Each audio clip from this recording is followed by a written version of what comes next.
Today's meeting dragged on. Harvey remained calm as his colleague presented a report on an upcoming project. The demands seemed impossible to meet within such a short time frame, but they were the client's wishes, and a feasible plan had to be devised. Harvey, as the department head, was now tasked with achieving the impossible. He was deep in thought when his boss looked at him and asked, "What do you think, Harvey? Can we handle it?" "Not on our own, but if we involve another branch, it's possible." "Excellent. You'll lead this project."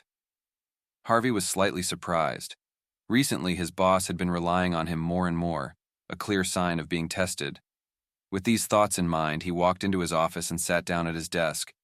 While reviewing files related to the new project, he didn't immediately notice his phone ringing.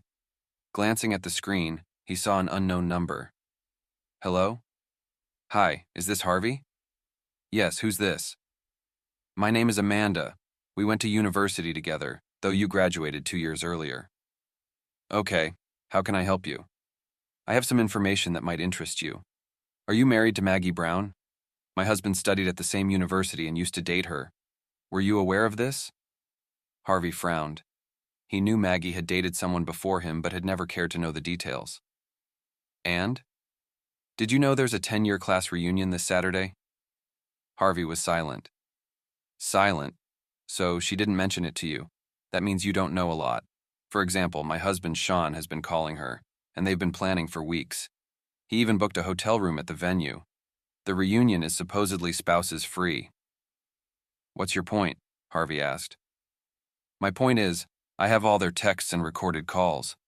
My husband has cheated on me many times, and while I suspected it, I never had proof until now.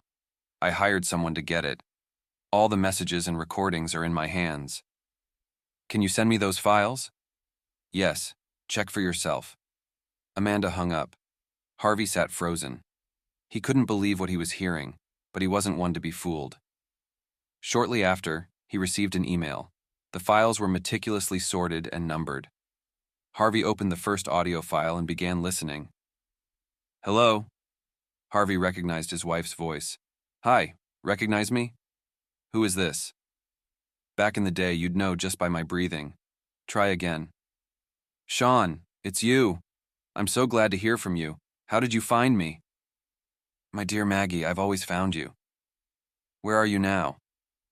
"I'll be near you soon. Can we meet?" "Sean, I heard you're married with kids." Maggie's tone wasn't just friendly, it was flirtatious. Harvey scowled, feeling deeply uncomfortable. "Yes, Maggie, I'm married, but you know why. You were my true love and my wife. Well, that just happened." "Yes, I know. You married her for her father's money."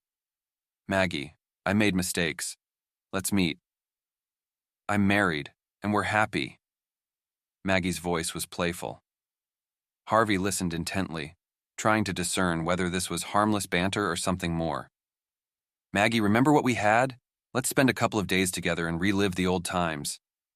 "Sean, let's catch up at the reunion. We can talk there." "Okay, I'll message you again." The call ended. Harvey replayed it, then read through some of the messages. His wife hadn't explicitly agreed to anything, but she also hadn't declined. The messages seemed friendly, but some had a clear undertone of intimacy. What troubled Harvey most was that Maggie hadn't mentioned the reunion. That evening at dinner, Harvey suggested spending the weekend at their lakeside cabin, a place Maggie usually adored. This time, however, she seemed indifferent, as if she had other plans. The next day, Amanda called again. "Hi, Harvey. I wanted to let you know I showed the evidence of my husband's cheating to my father. The decision to divorce is final. Sean has been living off my family for years, and my father gave him a great position at the company. Now he'll lose it all. I'm sure Sean's interest in your wife wasn't innocent. The luxury hotel room he booked and the tickets to Vegas for the weekend were clearly intended for someone, but that's no longer my problem. Goodbye, and good luck." Harvey hung up. He needed to talk to Maggie, but on Friday evening, Maggie spoke first. "Harvey, there's a class reunion tomorrow evening. I'd like to go." "Sure. What time?"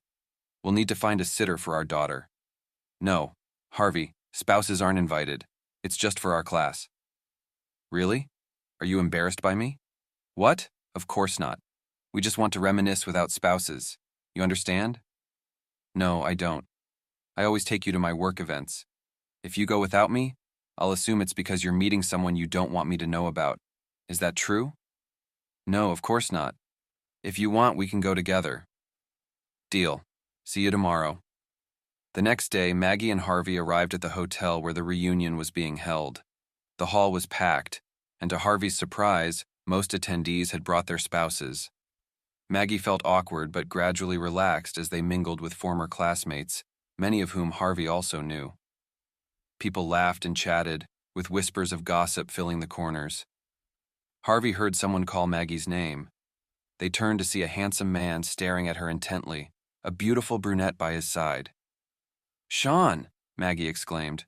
"Hello, gorgeous," Sean said. Maggie introduced Harvey to Sean, and they engaged in an innocent conversation. Nothing indicated that Maggie had any plans with Sean, but Harvey decided to test him. "Tell me about yourself, Sean. Where do you work? What do you do?" "Well, I'm a big deal in a major construction company. I've got plenty to brag about." "Impressive. Any plans for the weekend? Maybe a trip to Vegas together?" Sean glanced at his date nervously. Maggie looked at Harvey in surprise. "Harvey, are you serious?" "Why not? But we have a child." Maggie seemed confused by her husband's behavior. "Maybe," Sean said. "We love Vegas." "Great. Who's coming with you? Your wife or tonight's companion?" Sean's date turned pale, clearly frightened. Harvey observed them, then shifted his gaze to Maggie, who stared back with wide eyes. Harvey kissed her and said, "Let's go, darling. The night is just beginning." He leaned toward Sean and added, "I know about you and my wife, but that's not your biggest problem. Your wife knows too." With that, Harvey walked away with Maggie, smiling. His wife was his, and Sean was firmly in the past.